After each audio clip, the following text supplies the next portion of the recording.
देखिए exchange rate में सबसे पहले आपसे बात होगी डेफिनेशन की। बड़ी बेसिक सी डेफिनेशन है।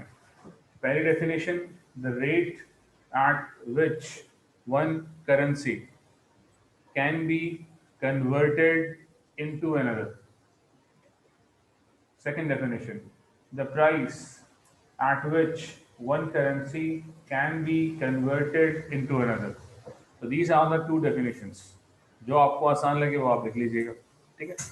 लिखने का टाइम मैं आपको प्रोवाइड करूँगा। The rate at which one currency can be converted into another, और exchange rate में सबसे important चीज़ है exchange का concept। तो आइए देखते हैं कि क्या हमने exchange का concept आज से पहले कभी समझा। तो एक्सचेंज को हमने हमेशा समझा इस तरह से। कब पढ़ा ये बता रहा हूँ। जब आपने डिमांड एंड सप्लाई को इंडिविजुअल बेसिस पर करने के बाद मार्केट का कॉन्सेप्ट किया, तो मार्केट में आपने मार्केट की definition, market is an arrangement where buyers and sellers interact with each other for the purpose of exchange. तो वहां पर भी आपने एक्सचेंज का कॉन्सेप्ट किया। आसानी के लिए दोबारा बोर्ड पे समझ में आ रही बात कि एक तरफ हमारे पास बायर है और एक तरफ हमारे पास सेलर है। सेलर के पास है प्रोडक्ट और प्रोडक्ट है एक कार, ठीक है। उस कार के पैसे सेट हुए हैं, जो सेलर चाहता है कि उसको मिल जाए 100 रुपीज। अब दो ही सूरत हाल है कि यार बायर अगर इस प्राइस पर एग्री कर जाए, टिक नहीं कर यार, अगर बायर इस प्राइस पर एग्री कर जाए तो ट्रेड हो जाएगी। किस तरह से कि बायर पैसे अदा करेगा और सेलर के पास से प्रोडक्ट उसके पास आ जाएगी। इसी को कहा जाता है एक्सचेंज। सो आज अगर हम एक्सचेंज को समझें, सो एक्सचेंज इकोनॉमिक्स में, ट्रेड बिजनेस में, ट्रांजैक्शन अकाउंट्स में पहले भी याद, आज भी समझ में आती बात। तो एक्सचेंज का प्रोसेस कंप्लीट हो गया। प्रोडक्ट थी कार, आ गई हमारे पास, ठीक। पैसे एज ए बायर के तौर पर आपने दे दिए सेलर को या सप्लायर को, क्लियर है। आगे चलते हैं। अगर आप रिकॉल करें तो आपने इसी बात को डायग्राम के जरिए कुछ इस तरह से ड्रॉ किया कि आपने डिमांड एंड सप्लाई का प्राइस रखी आपने वाई एक्सिस पे, एक्स एक्सिस पर आपके पास क्वांटिटी, और आपने ये सीखा कि जिस प्रोडक्ट को आप डायग्राम की टॉप पर रखते हैं, मतलब इस एक्सचेंज की डायग्राम के हिसाब से यहाँ रख दिया मैंने कार, यहाँ लिख दिया कार, तो ऑब्वियसली कार की क्वांटिटी, साइलेंट में कर लीजिएगा इसको, कार की क्वांटिटी और कार की प्राइस के हवाले से बात हो रही है, ठीक। तो कार की क्वांटिटी और कार की प्राइस। अगर इसी कॉन्सेप्ट को ड्रॉ करें जो एक्सचेंज आपने शो किया, तो सप्लाई तो डिमांड, जहां पर सप्लाई डिमांड को इंटरसेक्ट करे वहीं पर इक्विलिब्रियम आता है, या इक्विलिब्रियम पॉइंट आता है। इक्विलिब्रियम पॉइंट का मतलब a point where quantity demand या quantity demanded equals to quantity supplied. एक ऐसा पॉइंट जहां पर क्यूडी और क्यूएस आपस में बराबर हो या पॉइंट ऑफ इंटरसेक्शन हो, वहीं पर आप कहते हो इक्विलिब्रियम। सो इक्विलिब्रियम का मतलब क्वांटिटी। अगर हम एक्सचेंज के प्रोसेस को देखें तो यहाँ पर आ कार लिखा हुआ, इसका मतलब है एक यूनिट के हवाले से बात हो रही है। तो फिर से रिकॉल कर लेते हैं। जिस भी कॉन्सेप्ट की डायग्राम आपने बनानी है, तो डायग्राम के टॉप पर प्रोडक्ट का नाम, एक्स एक्सिस पर क्वांटिटी और वाई एक्सिस पर price denoted by letter P, और यहां पर आ गई मार्केट प्राइस, या कि सर इस प्राइस पर ट्रेड हुई। ट्रेड का मतलब आपको मालूम, एक्सचेंज आपको मालूम, एक्सचेंज के अलावा ट्रांजैक्शन अकाउंट्स में, ठीक हो गई बात। तो ये था आइडिया और आगे उसकी डायग्राम क्यों करवा रहे हैं, तो हमें एक्सचेंज रेट को समझना, सही। आसान करनी है बात, तो साथ साथ चलिएगा। अब इस एग्जाम्पल की बात हो रही है, माल सब नजर आ रहा है, बोर्ड क्लियर है। आज जो प्रोडक्ट है वो है करेंसी, और करेंसी में यूएस डॉलर। जो प्रोडक्ट है वो क्या है? US dollar. कितने डॉलर्स हैं? $1। तो डॉलर यानी कि प्रोडक्ट सप्लायर के पास है, सेलर के पास है।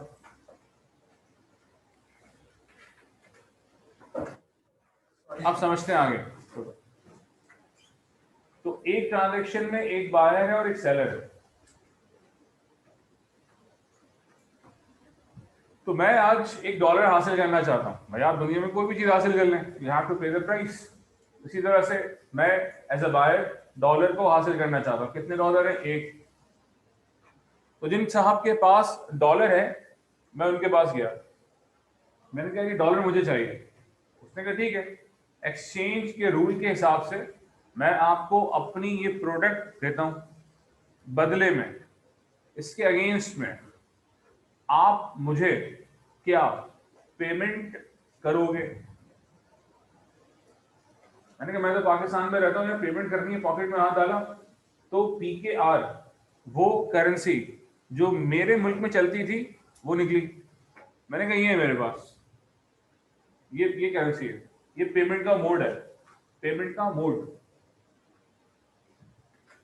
किससे कह रहा हूं? सेलर से, सप्लायर से। क्या है उसके पास? मेरे मतलब की प्रोडक्ट। हाथ में उसने पकड़ा $1। मैंने कहा मुझे चाहिए। उसने कहा ठीक है, मैं देता हूं आपको। पेमेंट कैसे करोगे? इसको साइलेंट पे कर लो, साइलेंट पे कर लो। तो पेमेंट का मतलब आपको पैसे अदा करने हैं।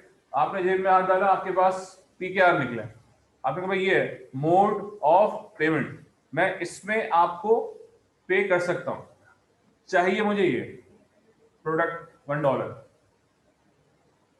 इससे क्या? ठीक है भाई, मोड ऑफ पेमेंट तो मुझे समझ में आ गया, मगर मैं आपसे ₹100 लूंगा।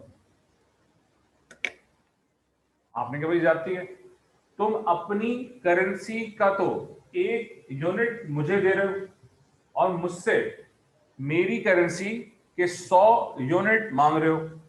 उसने कोई मसला नहीं, वो लड़ाई लड़ाई माफ करो, अल्लाह का घर साफ करो, जाओ तुम अपने रास्ते में, अपने रास्ते खुश। नहीं चाहिए डॉलर, ना लो। और अगर चाहिए तो यार मैं इसी प्राइस पर आपसे ट्रेड करूंगा। ये उसने फुल एंड फाइनल कह दिया। अब डिसीजन आपके पास है कि यार क्या आपने उसको ₹100 देने हैं या नहीं देने। That is you need to decide. ना दें। अगर आपने ₹100 नहीं दिए तो एक्सचेंज ट्रेड ट्रांजैक्शन कुछ नहीं होगा, आप अपने घर, वो अपने घर। और अगर आपने मान ली बात, क्या बात भाई, उसने कहा $1 और आपने कहा ठीक है जी ₹100 मैं आपको देता हूं, तो क्या अब हमारी एक्सचेंज का प्रोसेस यहां पे कंप्लीट हुआ? बिल्कुल हो गया। तो मैंने अपनी करेंसी, मैं कहा रहता हूं पाकिस्तान में, मैंने अपनी करेंसी के 100 यूनिट, जिसको ₹100 रुपीस कहा जा रहा है, वो मैंने इनको पे किए। इसके बदले में मुझे क्या हासिल हुआ? $1 उनकी करेंसी का। तो एक्सचेंज रेट में जो कमोडिटी है, कमोडिटी कहते हैं any item available for sale. लिखने को टाइम लूंगा।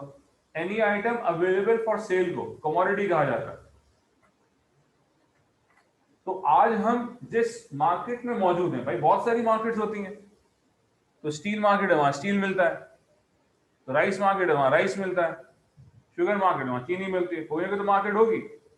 तो आज जो हमारी मार्केट है, जो प्रोडक्ट है अंडर कंसिडरेशन, दैट इज $। ठीक है, हम करेंसी मार्केट में हैं और एक करेंसी को हासिल करना चाह रहे हैं। तो कहानी आपने स्टैब्लिश करी। जैसे एक तरफ एक साहब के पास $1 था, तो वो सेलर हो गए। आप उस प्रोडक्ट को या उस डॉलर को हासिल करना चाहते हो। आपने उनसे कहा यार ये मुझे दे दो, कहा ठीक है पैसे दो। आपने अपनी जेब में देखा तो आपके पास PKR, पाकिस्तान की करेंसी पड़ी थी। उन्होंने एक्सेप्ट किया, मगर उन्होंने एक शर्त रखी कि यार मैं 100 यूनिट लूंगा इसके। आपने कहा ठीक है, एग्रीड, बात हो गई, डन। तो आपने क्या किया, आपने $100 दिए, $100 दिए, काश ऐसा होता, मगर आपने $100 दिया और $1 हासिल कर लिया। यहां तक किसी का क्वेश्चन? ये हमारी कहानी थी, रेफरेंस पॉइंट कहानी। आइए इस कहानी को मटेरियलाइज करते हैं।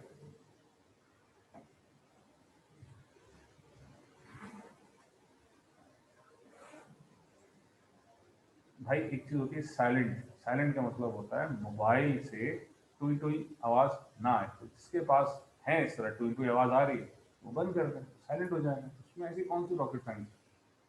कितनी बार वो टीचर कहेगा यार कि आप उसको साइलेंट क्यों करें? यार प्रोडक्ट क्या है आज? तो $, जो भी प्रोडक्ट उसे कहाँ रखते हैं? टॉप पर, डायग्राम की टॉप पर। जो प्रोडक्ट रखते हैं डायग्राम की टॉप पर, इसी प्रोडक्ट की क्वांटिटी कहाँ आती है? एक्स एक्सिस पर। और उसी प्रोडक्ट की प्राइस, तो अगर मैं इसको पूरी अंग्रेजी में लिखूं तो लिखूंगा प्राइस ऑफ $। जी तो आप बता रहे थे। इससे पहले आपने क्या किया, आपने कार की बात की, तो प्रोडक्ट कार थी, तो कार की क्वांटिटी एक्स एक्सिस पर और कार की प्राइस आपने रखी थी वाई एक्सिस पर। उसको भी कहते हैं आप प्राइस ऑफ अ कार, कोई मसला नहीं। तो आज आपसे पूछा जाए कि यार ये सप्लाई और डिमांड किसकी, तो आप कहेंगे सर जो प्रोडक्ट है उसी की। तो सप्लाई और डिमांड के हवाले से आप बात कर रहे हैं तो डॉलर की, और उसमें भी स्पेसिफिकली $, की सप्लाई, $, की डिमांड। हम अगर अपने हिसाब से चलें और अपनी एग्जाम्पल को डिस्कस करें तो यहां पर आ गया इक्विलिब्रियम। कहां पर आता है इक्विलिब्रियम? पॉइंट ऑफ इंटरसेक्शन पर। तो सप्लाई कर्व डिमांड कर्व को जहां पर इंटरसेक्ट करता है वहीं पर क्या आता है? इक्विलिब्रियम। इक्विलिब्रियम का मतलब क्वांटिटी होती है। तो कितनी क्वांटिटी है? 1, तो लिख दिया 1। और क्या रखते हैं एक्स एक्सिस पर? यूनिट, यूनिट्स लिख दिए। तो 1 यूनिट। आज 1 यूनिट किसका था? डॉलर का। इसको हासिल करने के लिए इन साहब ने कितने पैसे पे किए? लिख दिया आपने 100।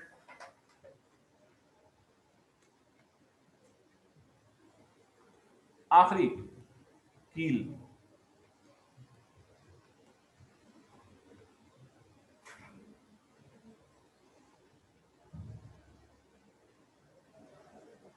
ये आपने लिखा price of $, in terms of PKR।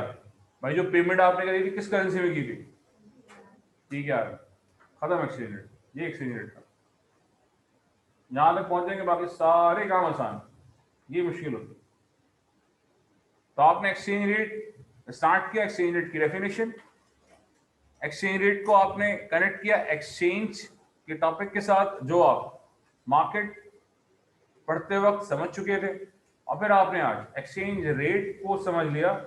यहां तक किसी का कोई क्वेश्चन है तो प्लीज पूछना, लेट आने वाले से नहीं पूछना, उसके अलावा क्लियर है? कॉपी कर लीजिएगा प्लीज।